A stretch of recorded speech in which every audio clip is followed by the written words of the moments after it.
In 2030, you will own nothing and be very happy about it. This headline is from Klaus Schwab, the founder and executive chairman of the World Economic Forum, the international organization for public-private cooperation. He is the mastermind behind the World Economic Forum that organizes the well-known Davos Summit. The headline is a prediction of this gentleman from 2016 about the world of 2030. In a period when we all globally feel the pains and challenges of an accelerated change at a massive scale in every aspect of our lives, such a prediction will surely relieve your anxious minds, especially when it comes from such a prestigious individual. One thing I learned in life is to attain a positive skepticism. It means to be in an endless search for answers in this grand school of life and to challenge every answer you find. That is the only way to grow and develop a synthesis from the never ending dance of thesis and antithesis. In this sense, I would be happy to share Mr. Schwab's 8 predictions and approach every bullet point with some of my comments. The first one is you will own nothing and you will be happy about it. This is a very adamant one. Since the early humans, we wanted to own something, either a cave, a land, a flock of animals, tools, furniture, a house, etc. Humans wanted to own, like how animals mark the borders of their territory. Perhaps this is an instinct we cannot resist. It gives us the feeling of security and stability amidst the volatile, unclear, complex, and ambiguous life characteristics. Owning is like leaning our back to a stone when fighting with an enemy. We avoid our basic fears and create a comfort zone. However, since the end of the gold standard and the start of a global money printing experiment at a global scale in 1971, while strengthening the US dollar's global reserve money status, citizens of the world have become the victims of an endless debt cycle. In the system, you can print more money than the amount of gold and silver in stock, which creates inflation and more debt. The lands, mortgages, and other financial tools gave you the riches of the old kings and the aristocrats, but at the expense of stealing your freedom. The current system created economic slavery, a different version of the post-Renaissance slavery that came with colonization of underdeveloped cultures and nations by the technologically and financially developed countries. The more you buy with debt, the worse and longer your slavery is. This 2030 prediction pointing to the end of ownership means buying everything with more debt. Moreover, if everyone will rent everything from homes to furnitures, computers to clothes, there will still be some owners of those goods and services. They will surely be the giant corporations that exist today or will be a part of our lives soon. What if they do not let you rent more and increase the prices? What if you have to sacrifice your own freedom to improve your credit history to continue renting? That new system could quickly end up being a control and manipulation strategy to create a new wave of unconscious slaves who should act like good boys and girls to buy what they want. Is this not like the continuity of the medieval age feudal system? Think about this. Would you want that? The second one is the US won't be the world's leading superpower. That's an interesting and strong prediction, but it is possible. Until World War II, United Kingdom was the dominant global power and the USA took over after the war. Before England, Netherlands, Spain, Ottomans, Mongols, Persians, Macedonians, Romans, Egyptians, and Sumerians, and more reigned all over the world at their times. Over the last 20 years, China has been getting stronger every year and has become a global power. Switching to the Petro-yuan system in March 2018 is an important sign of their rising power. By 2030, China is expected to dominate the artificial intelligence industry and have the world's second biggest GDP. They have a lot of cash and are buying companies, mines, and properties worldwide to position them to be a global player. The world is currently a politically unipolar arena, but it is becoming a multipolar arena. After the collapse of the Soviet Union Socialist Republic, Russia has transformed its financial status and pursued its global goals. European Union has become more significant but still depends on the US for military power against Russia.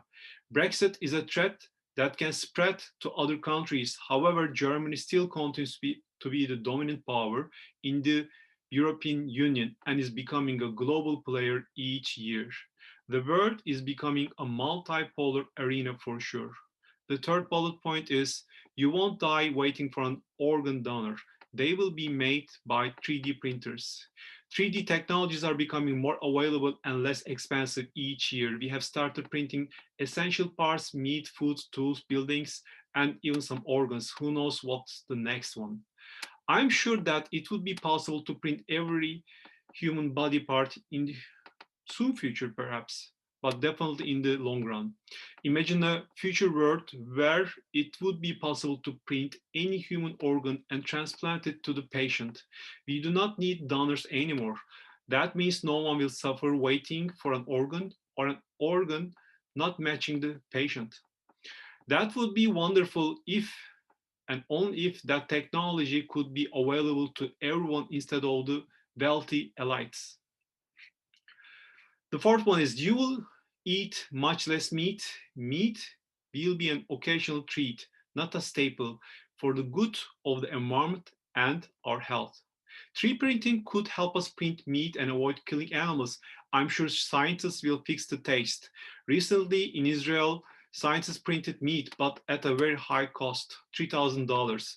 That will surely reduce, the price will go down and down. Remember the high price of the CD writers 20 years ago, and now they're not only an old technology but also costing less than $50. As food resources become more limited, we would easily be forced to eat less and compensate with alternative ingredients and beverages. The fifth one is a billion people will be displaced by climate change. This one is an alarm signal, guys. Since the global temperatures were first recorded in 1881, the world's temperature has increased by 1.2 Celsius centigrade. The last 5 years were the hottest years since 1881. The annual average global temperature plot shows a significant increase over the previous 20 years, unlike before. This trend suggests that global warming will end up with 2 Celsius centigrade by 2030, which means a significant climate change. As the weather patterns change, our civilization will be impacted seriously. If global warming exceeds 3 Celsius centigrade, then it is a point of no return for major climate changes that will devastate our lives. Scientists are trying to keep it at 1.5 Celsius by 2030, which is already a big challenge for some. The 2020 pandemic is a human made catastrophe to cool the world down by lowering carbon emissions, accelerating eco friendly technologies, and reducing fossil based fuel consumption. In the 2030 global warming prediction, if it comes true, then drought, hunger, and poverty can quickly push people to the limits, mobilizing millions of people to immigrate to other parts of the world where they can survive with their families. Many of our Homo sapiens brothers and sisters will definitely try to avoid innocent people immigrating to their countries because of their fear of losing what they have. Therefore, we need a new type of humanity with higher consciousness. Homo neoticus, the self knowing human or the wise human. The sixth bullet is polluters will have to pay to emit carbon dioxide. There will be a global price on carbon. This will help make fossil fuels a history. This 2030 global warming threat is severe. If a company or country pollutes our only home in the universe, it will be penalized for sure in a new world and soon be forced to even close and shut down.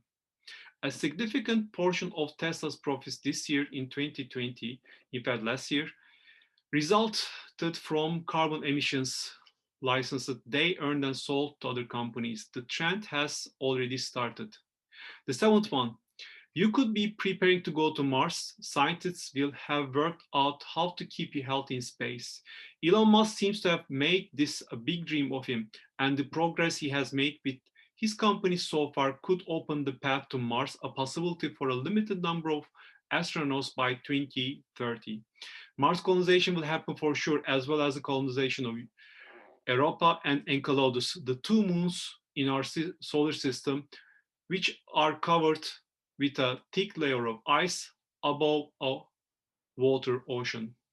That will pose other threats later on, such as the differentiation of these planets and moons, inhabitants due to a strong need to adapt their nature, climate, social life, culture, and survival challenges. The eighth one is tough as well. Western values will have been tested to the breaking point. Checks and balances that underpin our democracies must be forgotten. Imagine a million people moving from various parts of the world to another. Add the pressure of finding clean water and feeding 8 billion people despite global warming. Consider the complexity of trade wars in a multipolar world to control limited sources such as petrol, money, water, food, fertile lands, strategic logistics corridors, and etc. All these and much more can create utmost tension, triggering regional fights, battles, and wars, either on the field or on the cyber arenas or strategically behind the scenes. Some people say that World War III has already started and we are already in it. Yet, this is a new type of war, as if to prove Sun Tzu's correct. The best commander is the one who wins without fighting. In such a chaotic world, all our ideas, well designed art, democratic rules, high standards, moral values will be tested in extreme conditions. It is easy to respect each other when you have good income, a lovely house, two cars, good education for your children in a civilized city with clear rules and regulations, with most of the people adhering to them. Such a balance means stability and predictability that gives comfort to any human. What if this equilibrium is broken and the ideal world is at risk? Anyone would feel uncomfortable and take action to protect herself and the loved ones, like a mother bird watching her children. In such turbulent times, the mega changes in the history happen. The tolerance and mutual understanding in such times drop significantly, and people switch to survival mode. That kind of tough times drop all the masks and unveil the real face of everyone, the people around you, your inner circle. You may even find yourself challenging your truest intentions and faith. Look at the pandemic's effects and the economic crisis within the first 3 quarters of 2020. Protests increased, people rallied on the streets, and people with opposing ideas quarreled and fought. Unlike the modern top 20 or 30 countries in the world, billions of people still live with little money, with the risk of hunger and health problems today. Even in the 21st century, many Westerners are not aware of that unless they happen to visit these places and experience at first hand. They are not ready for such unexpected changes and social problems. We can be as healthy as the world we live in, and the weakest change show and the weakest chain shows our consciousness level. So we better start working right now to share whatever good and useful we have in hand with each other. The predictions of Klaus Schwab are pretty interesting, and each one of them could very likely become our reality in the next 10 years. Look at the changes in the world since the 2008 global crisis. That will give you an idea of what can and cannot happen by 2020. United Nations 17 Sustainable Development Goals, Saxo Bank's 10 predictions, and the Green New Deal are some of the trends you need to be aware of to be prepared for the new world in the next 10 to 20 years. You can even turn this change into a benefit. With love, Kenan.